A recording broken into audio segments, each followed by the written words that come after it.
Welcome to week 2 of KettleBase. By now you should have a pretty good feel for the structure of the program, and you should have had an opportunity to play with some of the different variations of movement patterns and the different intensity methods. If you haven't done that yet, that's fine. This week I'll be introducing you to some new variations and some new intensity methods. So keep watching, we'll get into it. So just like last week, I'm going to be doing the standard version of each exercise in the workout. But before we get started, I'm going to show you on the left side of your screen an option for if that's a little bit too difficult. And on the right side of your screen, I'm going to show you a way to ramp it up a little bit. So one of the main objectives of these and any crawling variation is to eliminate the rotation in your hips, shoulders, and spine. You can do this by imagining that you have a glass of water on your back and that you're trying not to spill anything.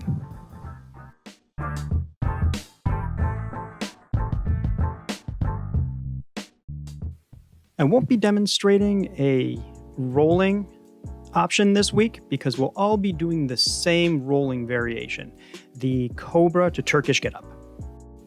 So for our crawling and rolling pairing, we will be combining a 4-point box crawl with our head up with a Cobra to Turkish Get Up rolling variation. The box crawl will be doing 1 revolution, both clockwise and counterclockwise, and the rolling variation will be doing 5 rolls, both forward and back to each side. We'll combine these 2 exercises for 3 rounds.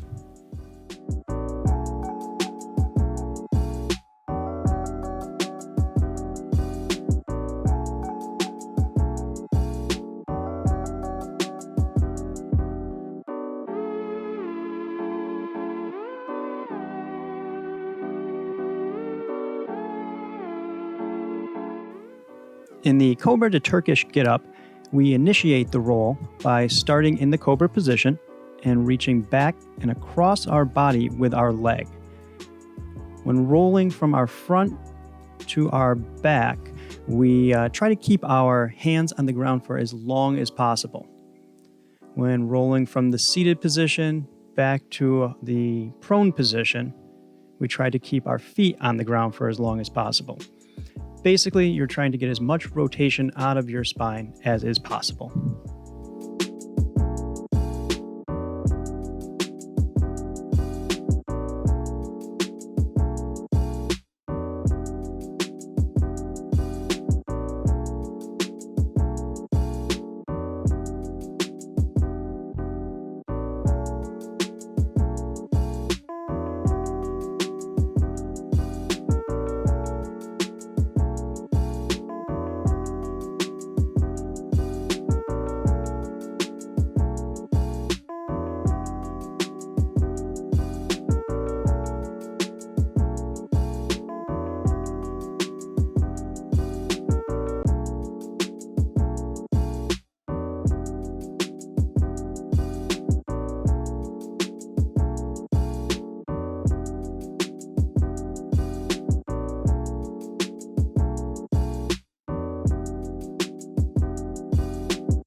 In the last round, we did all of our rolls to one side before doing our rolls on the other side. In this round, to add just a little bit of variety, we're going to alternate sides with each repetition.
In this final round, we're again going to introduce a little bit of variety by reaching our arm directly overhead after each roll. It'll help us work a little bit of shoulder mobility while we're also working our spinal mobility.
Now that you're all warmed up, it's time to add some weight to this workout.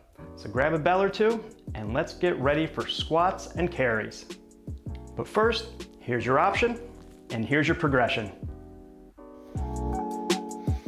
With both of these squatting variations, you want to keep your upper arm tight to your body. Imagine putting a ball in your armpit and squeezing that ball tight. That's the feeling you should have while you're squatting.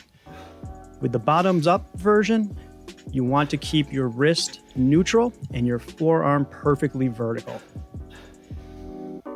The carry option this week is suitcase carries. If you'd like to add a little intensity to the suitcase carry, you can do it in an inline fashion, placing one foot directly in front of or in back of the other, like I'm doing here. Our squat and carry combination this week is rack squats and goblet carries. We'll be doing 5 rack squats per arm and 100 feet or approximately 1 minute of goblet carries per round. We'll be doing 3 rounds.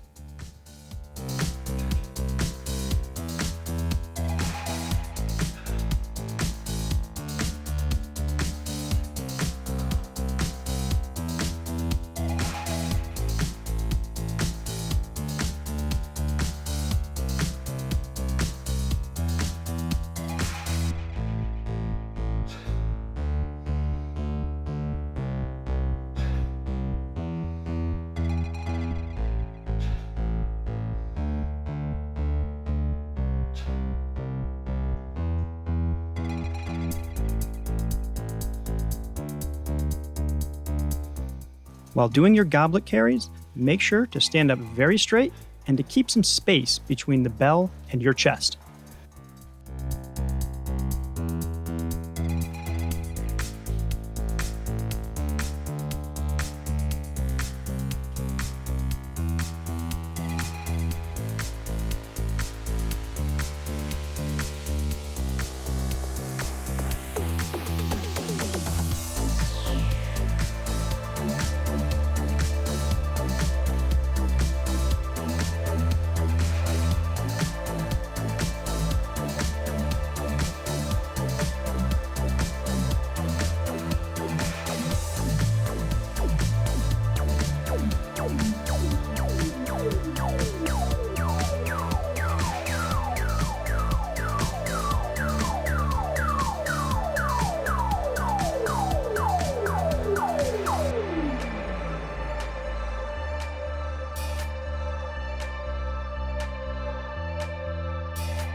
Due to differences in people's squat technique and upper body endurance, it may be difficult to hold the bell in the rack position comfortably.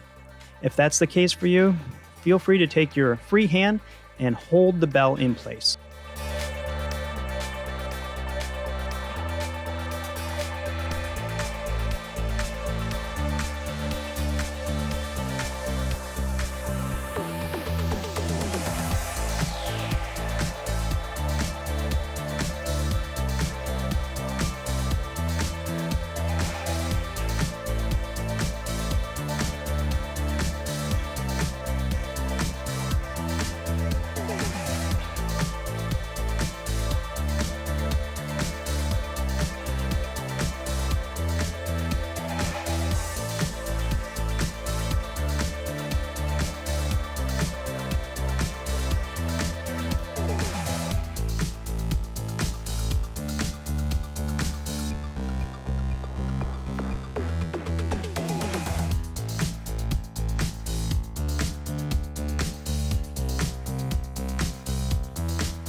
This week, we'll be adding a swing variation as our hip hinge. If you're not familiar with or comfortable with kettlebell swings quite yet, feel free to stick to the deadlifts. We'll get started with our hip hinge variation in just a minute. But first, here's your option, and here's your progression. That in the dead stop swing, the bell rises, but it's not lifted into place with the arms. Instead, it's thrust into place with the hips. The momentum of you standing up quickly is what gives that bell elevation. You'll also notice that the bell starts and finishes in the same spot about a foot in front of your body.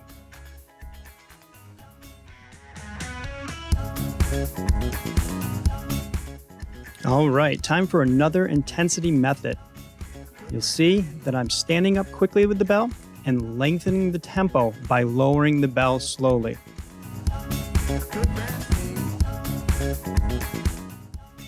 In this final exercise, we'll be doing 5 repetitions of kickstand deadlifts per leg, and we'll be doing 5 rounds.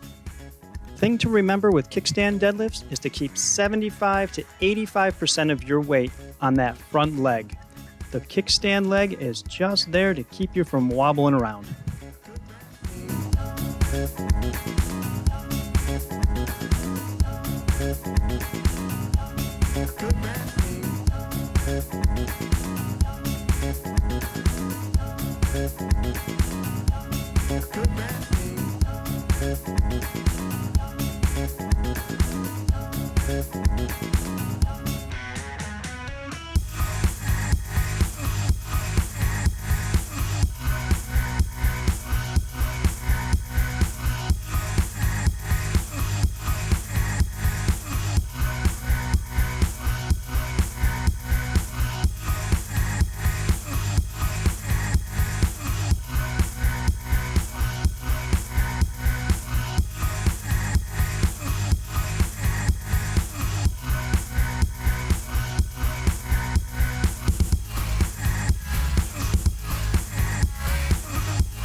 Thank you for joining me in week 2 of KettleBase.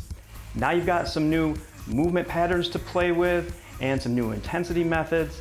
So get out there, get creative, and tell me what you came up with. I'll see you next week.